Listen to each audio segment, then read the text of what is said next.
How many times have you felt a strong hunch, almost like a silent voice telling you what to do, and believed with all your heart that it was right? Intuition is mysterious. At times it seems like an infallible compass, at others it leads us down completely wrong paths. This duality awakens fascination and, at the same time, demands caution. After all, can we always trust our intuition, or is it often just a reflection of our most hidden fears, desires, and needs? The human heart is complex, and not everything that seems like an inner signal actually comes from something greater.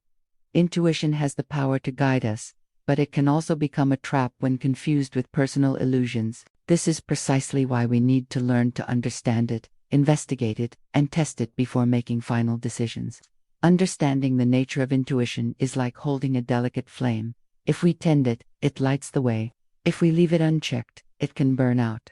This flame often ignites at the moment we need clarity. But what really is this force we call intuition? In this journey of reflection, we will explore how it arises, where it can help us, when it can deceive us, and, most importantly, how to develop discernment capable of separating the voice of the soul from the illusions of the mind. There are situations in which intuition is supported by something solid, accumulated experience. Think of a doctor who has worked for decades in an emergency room. He sees patterns that a novice misses. This quick perception is called intuition, but it is actually the unconscious organizing memories and experiences. It's not just in medicine. An experienced musician knows when a note is wrong without needing to think. A veteran driver senses an accident before it happens. This practical intuition arises from experience and proves reliable because it is rooted in knowledge. Similarly, we all have this type of intuition in areas where we have already accumulated experience. It's almost as if the mind has a shortcut to solve problems without the need for detailed logical reasoning. It's the knowledge of the body, the knowledge of the soul, built over time. But there are also more subtle situations in which this everyday intuition mixes with emotions, expectations, and even anxiety. We can't always distinguish whether we're re-listening to the voice of experience or just the echo of our fears. This is where we need to cultivate discernment, observe our patterns of success and failure, and learn to separate legitimate intuitions from those that are merely emotional projections. In the spiritual realm, intuition takes on more complex dimensions. We often call intuition what is actually an early form of mediumship. This primitive mediumship is confusing because it fails to distinguish between what is real and what is merely a figment of the imagination. A person may enter a space and feel uneasy, believing that there is negative energy there. But is it actually dense energy, or just a high vibration that disrupts their patterns? Interpretation is delicate and can vary greatly. This type of perception is real to some extent, but it is not clear. The risk lies in jumping to conclusions. An unhoned spiritual intuition can both protect against danger and generate unfounded fear, creating illusions and distancing one from reality.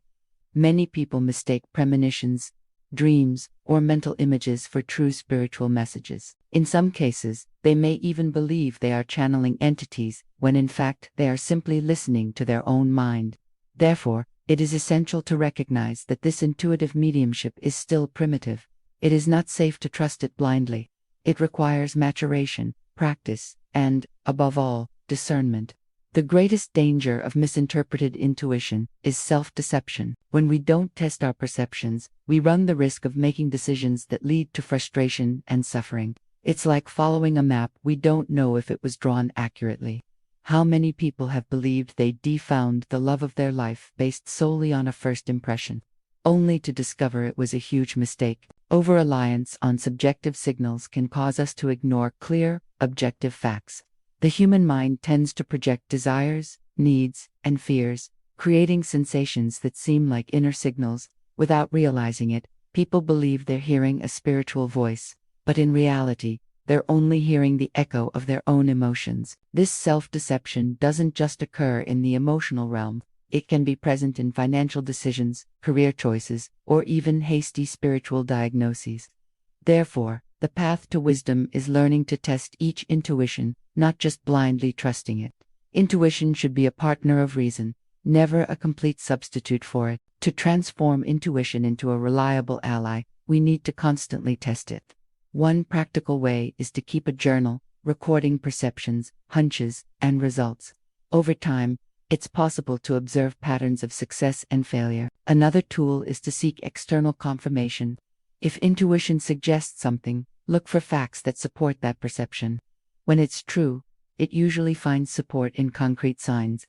Meditation is also a powerful tool. By silencing the mind, we open space to perceive the difference between authentic intuition and anxiety, disguised as intuition. Inner silence sharpens the soul's senses. It's equally important to observe whether intuition recurs at different times. A perception that keeps returning often has more power than an isolated idea that arises amidst confused emotions. Finally, sharing the experience with someone you trust can help. An external perspective offers balance and prevents us from falling into illusions created solely by our internal world. There is a higher form of intuition, which we can call inspiration. It is not born from accumulated experience or primitive mediumship, but from a connection with the divine. This subtle voice can only be heard when the heart is silent and the mind at peace. This higher inspiration brings clarity, serenity, and wisdom that go beyond human logic. It is not a feeling of fear or anxiety, but a calm certainty that illuminates the heart. However, for this elevated intuition to manifest, it is necessary to purify emotions, cultivate spiritual discipline, and constantly seek inner balance. Without this, a noisy mind prevents us from hearing the voice of the soul. This authentic spiritual intuition does not need external proof, because it is confirmed by the peace it generates within. It is different from fleeting euphoria or confusing anxiety. It is a safe compass. Therefore, constant spiritual practice, meditation, prayer, and study is essential to hone intuition and transform it into a true channel of light and wisdom. History is full of stories of people who trusted their intuition and changed their destinies. Inventors, leaders, and artists often report receiving a sudden vision that guided them at crucial moments. But there are also countless examples of flawed intuitions that led to disastrous choices. How many have rushed into business ventures or relationships because they believed in a sign that was nothing more than an illusion? I myself have made countless mistakes with my intuition. I thought I was onto something real, but I discovered it wasn't. These mistakes taught me that intuition needs to be tested and refined, never blindly accepted. On the other hand, I've also experienced moments when intuition saved me from danger or led me down paths I would never have followed rationally. This is the beauty and mystery of this gift.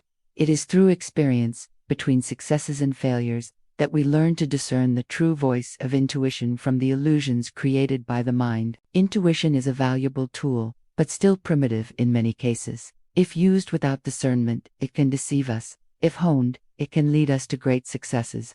It is both a delicate flame and a reliable compass. The secret lies in learning to balance intuition and reason, spirituality and practice, faith and discernment. A wise heart does not reject intuition, but neither does it allow itself to be dominated by it without question. When we hone our inner perception, we transform intuition into a powerful ally of the soul. No longer a confused voice, but a silent guide that illuminates paths, even in the midst of darkness. The path is one of maturity. It is necessary to make mistakes, observe, test, correct, and, little by little, learn to trust what is truly true within us. Thus, intuition ceases to be merely an uncertain whisper and becomes a bridge between human wisdom and the divine light that guides us. Make sure to subscribe to our YouTube channel, give it a thumbs up, leave a detailed comment, and if you'd like to receive healing energy remotely, kindly provide your full name in the comments section.